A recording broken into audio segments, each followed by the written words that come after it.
Today, I want to share some super exciting news with you, and that is that I am officially launching a new podcast I've been teasing for a while with Conor Grennan. This is a podcast called AI Applied, and the concept is that we're diving into different AI tools, different news, and telling you how you can apply it to your work, your career, and your life, and really getting into some of the nitty-gritty that people often don't cover. Conor is an absolute legend. I've been following him on LinkedIn for a long time. He is one of the first people that ever wrote me a review on this podcast here. He's the Dean of Students at NYU Stern School of Business. He's spoken at TEDx. He's a New York Times and international #1 bestselling author.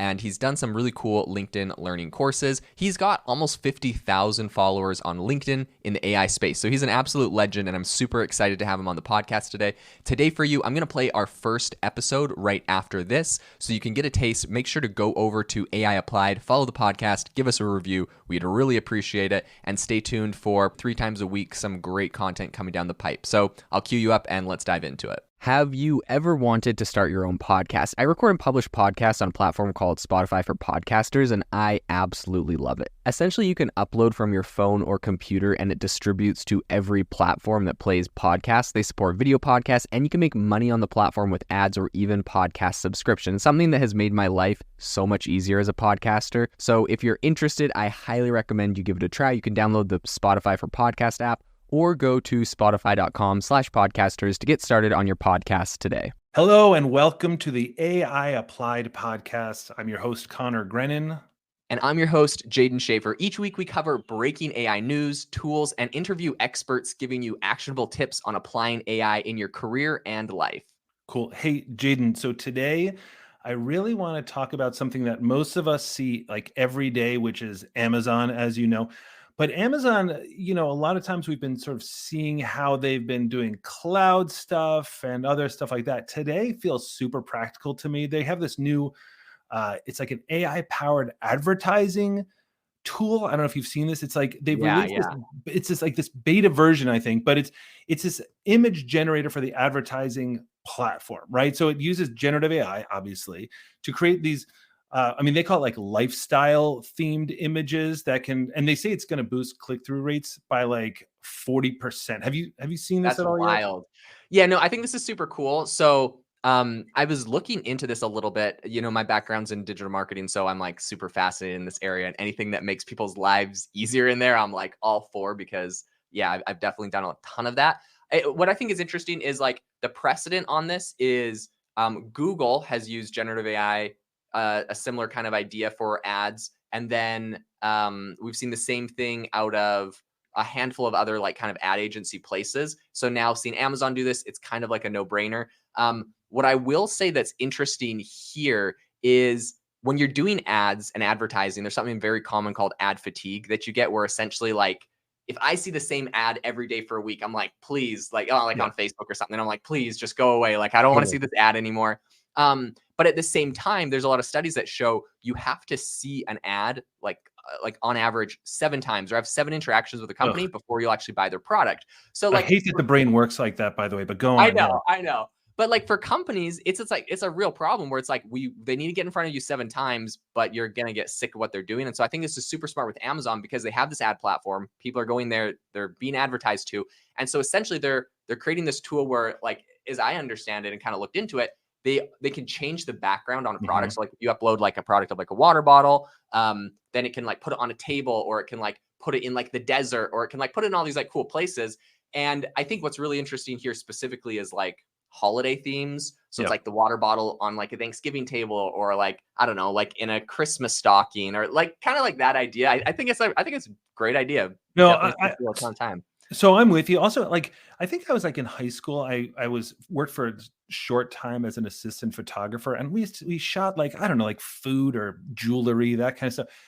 The amount of work that goes into that is unbelievable, right? And the idea that, now you can really put it in. So I think the YouTube video, I don't know if you saw this demo, but it was like a toaster oven or a pot or something, and it put it into all these different houses, right? So first of all, no more like renting property and everything like that, getting the light right. It puts it into the perfect setting. So for the mood, if it's like a high-end product, that's really cool. As you said, the theme. So like, I think the theme on the YouTube is like pumpkin spice, which I think is all anybody says like over and over again in the fall is like pumpkin Uh-huh. spice. But like, so it had like, whatever you do with pumpkins in a crock pot. But the really cool thing to me is that it just looks so clean. And so you've seen like the Amazon, products on a green screen, and it just looks bad. And to your point about how you have to see things over and over again, beauty really matters, and also on Amazon, Amazon's not big players anymore. Amazon's tons of tiny, tiny players. And so all of a sudden, it's just like, I hate the word democratizing, but it really is. It's just democratizing something that looks, it's like when I watch old trailers with my kids and I was like, I promise this movie's good. They're like, the trailer's terrible. Seeing something beautiful in there, I think really makes a difference. Yeah, no, I think it's great. Google's tool, I actually also love their generative AI ad tool. You just post the link to your like landing page in Google Ads, and it will Mhm. create all of your ads for you based off of that. Saves you so much time. What? All of these like really applicable tools, I think, are important, and really easy and really speed up time for advertisers and marketers and stuff. And the reason I think it's cool that Amazon is doing this today is because beyond just obviously awesome tool for advertisers, I think it's kind of the trend where the industry is going, where instead of having to have instead of having to go and contact your designers in your Mhm. in your design department to be like, hey, create me all these ad assets and creatives, it's like the person actually doing the job, actually looking at the click-through rates, actually looking at like the analytics behind the ad campaign. They're the ones that are essentially, it's right there and built in. And I think we're going to see the same trend with a lot of AI tools where if there's an AI functionality, instead of having it on a third-party platform to kind of create your content or your thing, it's going to be built into the tools as you use them. So I think Yeah. that'll be a really interesting play. And speaking of that, Mhm. there is a really interesting, recent story I saw, which I think is kind of along the same lines, which is that Grammarly it has recently introduced a new AI tool or a new AI feature, essentially, that as you use the internet and you have the Grammarly plugin installed, it's tracking, like it's looking at everything you write, everything you say and stuff, and it's creating a profile of your tone and voice. So when you ask it to generate text for you, it's in your voice, in your tone, which I love this so much. I love this. I mean, but Jaden, this is what we've been talking about forever, right? Which is personalization, right? Every time somebody says, "Where do you think this is going?" I think I've heard you say this too. It's about personalization, right? I mean, like you're like, I love ChatGPT, I love all these products, but sometimes you're wrestling with it. You know what I mean? Like, because you say, I don't know if you've had this. I have a tone of voice that's pretty casual. And so ChatGPT will write me something that's Yeah. pretty, kind of uptight, and I'll be like more Yeah. Yeah. casual. And you know what I'm going to say, right? It's like, "Hey man, do you Yeah. like to boogie?" I'm like, "No, man, I don't want to boogie." Like, where is the sort of the middle ground between, "Hey, cool surfer guy," Yeah. and Yeah. like Yeah. and this super uptight thing? So if Grammarly can actually nail that, I think that will actually drag a lot of people because there's Grammarly has competitors, right? I think you could Yeah. actually drag a lot of people over there. No. Yeah, and so I think it's that, like what I was saying before with like the trend where it's like before this existed, in you would go to like Google Docs or Microsoft Word to generate your stuff, and both of those have generative AI stuff built in. But you also, like, let's say you use Grammarly, a lot of people do, to help them with their grammar and stuff. Like it's a plugin installed on your browser, so it's like instead of having to go to Google Docs to generate stuff, it's like I'm right on my email or I'm right on any website generating any piece of text, and Grammarly's built in. So I feel like it's going to be like more of these generative AI experiences that follow you around versus you have to go to a specific place. Like I have to go to Photoshop to use generative AI things to build my products. It's like, no, it's just built right into Amazon. Like you post a photo on Amazon, it's built in. It's like you're talking on the internet on anything, like Grammarly's right there on your Chrome browser, just going to fill it in for you. I think that's great. To be honest, I actually, a few months ago, I had a good friend of mine, and we seriously considered starting a company that is pretty much what Grammarly's doing now, except it was going to Mhm. be like a plugin to help you with your emails. It was going to read through all your emails you've ever Yeah. sent and then come up with your like tone and respond to emails, because exactly the problem you've said, which is yeah, if you say the word casual to ChatGPT, it will have at least 3 bros in the following response. It's And amazing. Who yeah. who talks like that?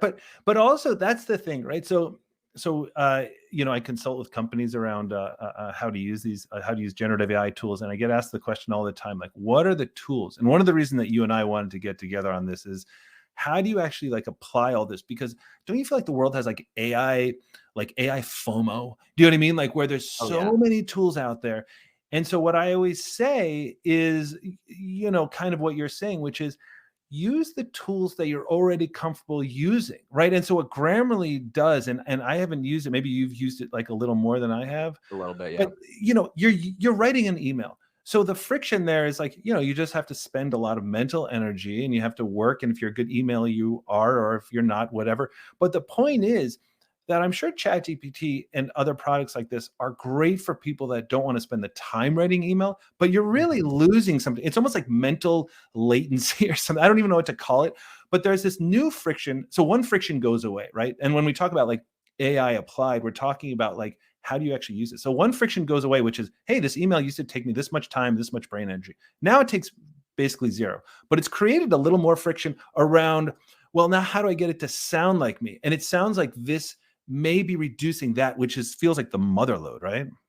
Oh yeah, big time. I think, yeah, like talking about using AI tools for what you do at work and in your career and life, like this Grammarly one's a no-brainer.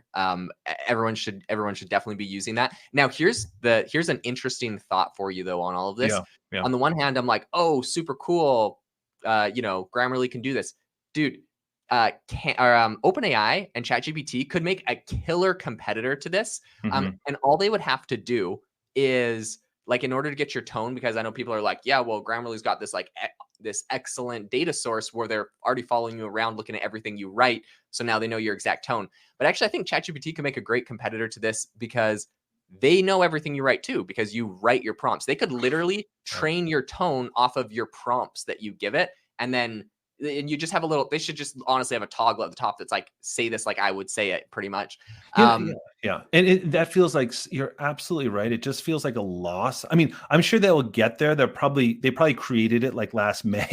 Do you know what I Yeah, mean? yeah, Like, and they're just yeah, waiting to yeah. roll it out. But it does remind me that, when we think about, like applying all this stuff, it's like, what do you already need and what do you already use? So it's funny that you bring up ChatGPT, right? Because now, as sort of still nascent as ChatGPT is, a lot of us are now super well versed on ChatGPT. That's almost becoming not to a lot of the world. We live in a little bit of a bubble.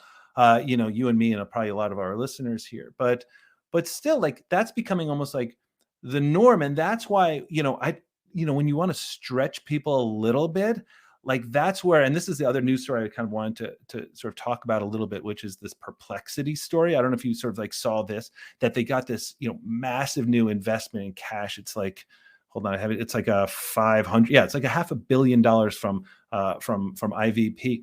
But when you're talking about like, hey, OpenAI could do this, ChatGPT could do this, like Perplexity. By the way, this, the multiple, I think they had like 3 million in revenue. So to kind of get this Crazy. much now apparently it's in line with other generative AI sort of type tools. But the funny thing I saw on this when I was reading this article was that it only has like 15,000 users, and I'm one of the. I mean, sorry, paid users, and I'm one of those. Really? I'm like, oh, wow, I'm one of 15. So that made me feel sort of special. But the point is that Perplexity, in our flow of work, like you're talking about with ChatGPT, it totally like vibes in your flow of work. It feels like ChatGPT, except it's the closest thing to Google, right? So like, I don't know, sort of when you saw that number $500 million into Perplexity, if you thought that was high, or if you thought, well, I guess they're making their case here. So yeah, I think right now what we're seeing in the fundraising environment is that you're going to see all of the biggest companies that have already been around for a while are going to be getting the most money. So Perplexity getting 500 million, like I think they're one of the bigger players in AI, so it's not that shocking. Some of the newer companies that might have just come out earlier this year, they're not going to quite get as much of that. And I think VCs and other people in particular are definitely strapped for cash as well. And so I think they want to make like safer bets and safer plays. I think that's the reason why you see Anthropic is just like raising round after round after round this year. They've Yeah. raised something very similar. Maybe I think it might be close to 800 million or something. But Yeah. in any case, yeah, no, I think that's great. To be 100% transparent, I have not used Perplexity AI a lot. So actually something I would love to ask you about is like, you're a paying user. So like, what do you use Perplexity AI for? what do you love about it, and like what made it worth paying for you? Yeah, so it's sort of something that I sort of stumbled upon. Like in the early days, I was just ChatGPT, but of course it had that cutoff. Went over to Bing, a little better, but Bing has a personality to it. I don't know. I haven't used it in a little while. Bard, I mean, look, Google's going to be fine, but Bard, the product just wasn't that great. And then Perplexity comes along, right? And Perplexity, the engine behind it, at least for a paid user, I think you can use ChatGPT 4 like 5 times a day if you're not a paid user. So Okay. it speeds it up. It gives it a little bit of a better quality. You can also toggle back and forth. It's really interesting between GPT-4 and Claude, Anthropic's Claude, which is cool Okay. if you want to try it. But the really cool thing about Perplexity is that, I used to say to like when I'm consulting with people, like, listen, ChatGPT does not replace Google. You know what I mean? Like it's more of a reasoning tool than a knowledge tool. Uh-huh. Perplexity kind of replaces Google for me. Like if you say you'll ask it a question like, "Hey, how's Walmart stock doing today?" or "How's Walmart doing?"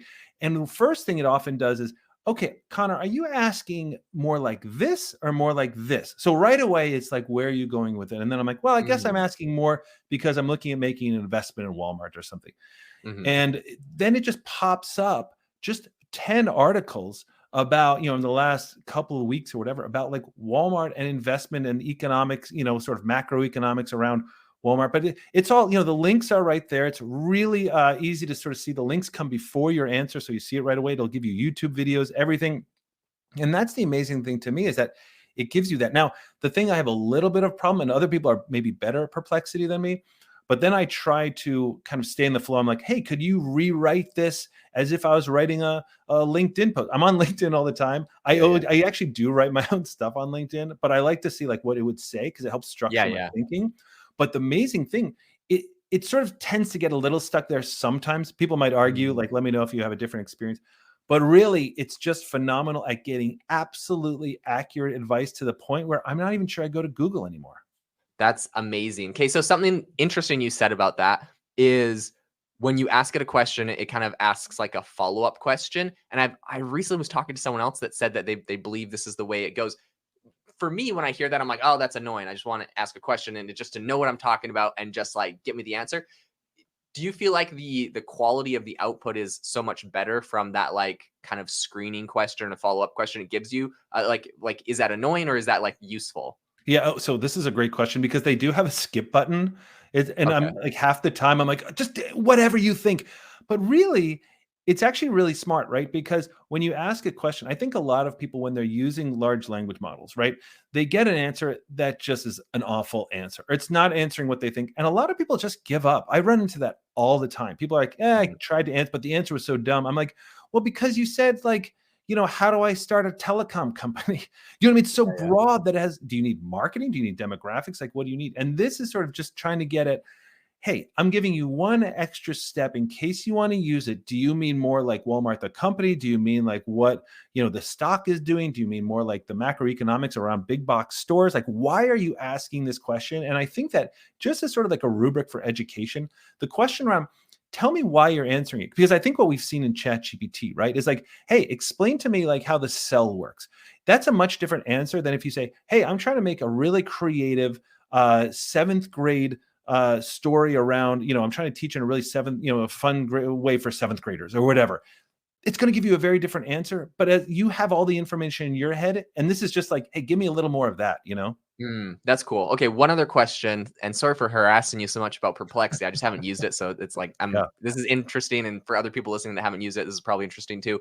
Do if you get Perplexity Premium, are you getting GPT-4 and like Claude's Pro or whatever, like both of them on the same thing? Good Or question about Claude. I mean, it's Claude 2. So what you get, I think it's pretty specific. And I mean, I hope I don't and get like this how wrong. much is it? So like should I just cancel my ChatGPT subscription and get this is what I'm trying to say. No, I wouldn't. And I mean, and because you know what ChatGPT gives you, right? I mean, the pro account gives you Right. DALL-E now, it gives you vision, it gives you voice, it gives you not code Okay, interpreter, okay. what is it called? Data, advanced data, whatever, Yeah. analytics.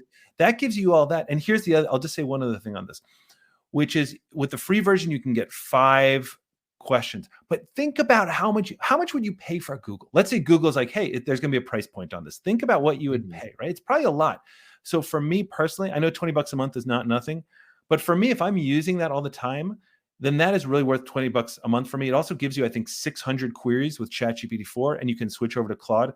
But then what a lot of times I'll do, and this is the really amazing part, instead of going into ChatGPT and using the Bing plugin for that and getting kind of like one answer, which is very good, I'll take the amalgamation of responses, because that's what it does. It's like, again, I'm asking about Walmart.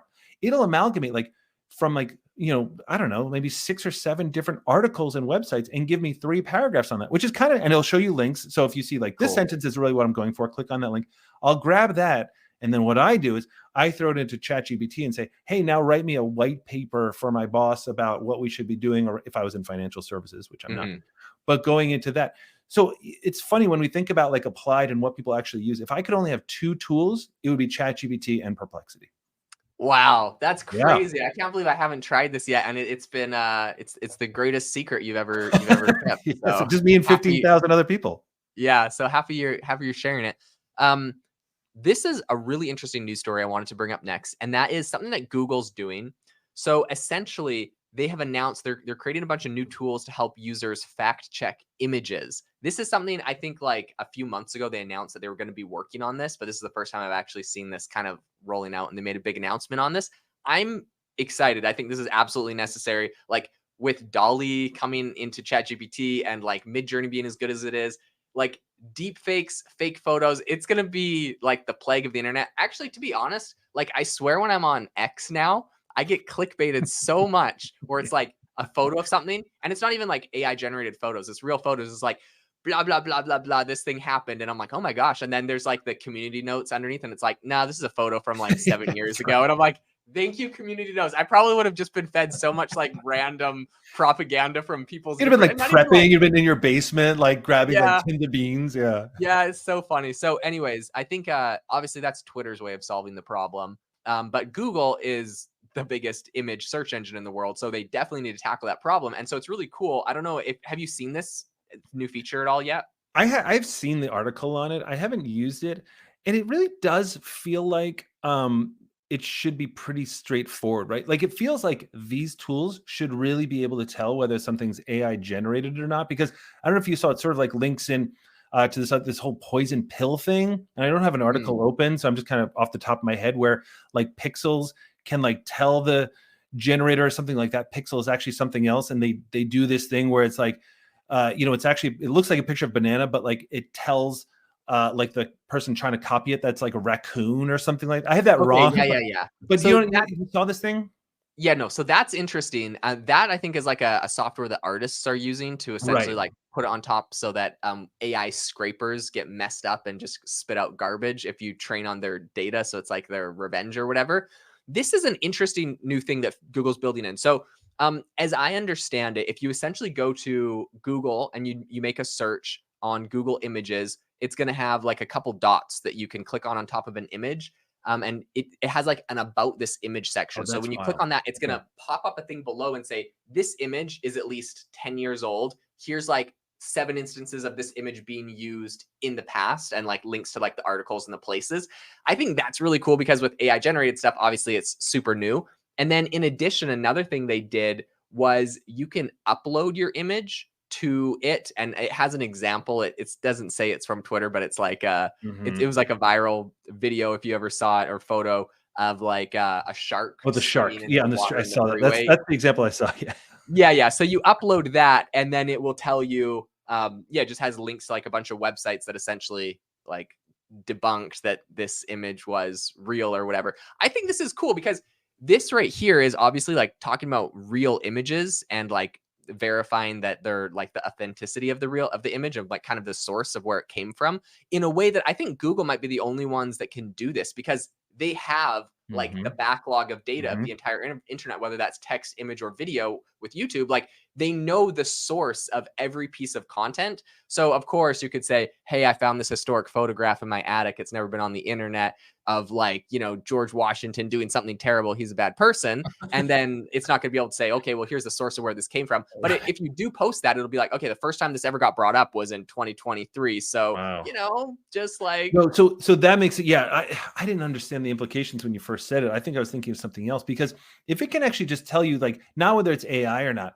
but really like where this comes from. The source. I mean, listen, still our grandparents are still going to get fooled by the internet over and over again, but like at least people in the know will start seeing the source. That's huge. I hadn't seen that. That's really cool. Yeah, super fascinating, super interesting. I think this is an important technology that we will all be using.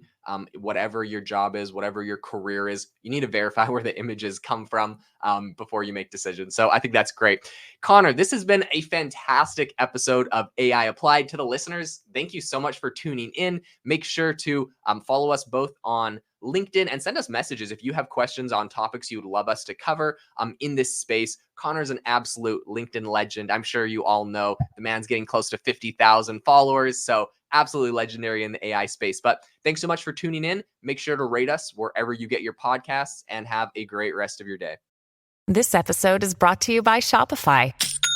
Forget the frustration of picking commerce platforms when you switch your business to Shopify, the global commerce platform that supercharges your selling wherever you sell. With Shopify, you'll harness the same intuitive features, trusted apps, and powerful analytics used by the world's leading brands. Sign up today for your $1 per month trial period at shopify.com/tech, all lowercase. That's shopify.com/tech.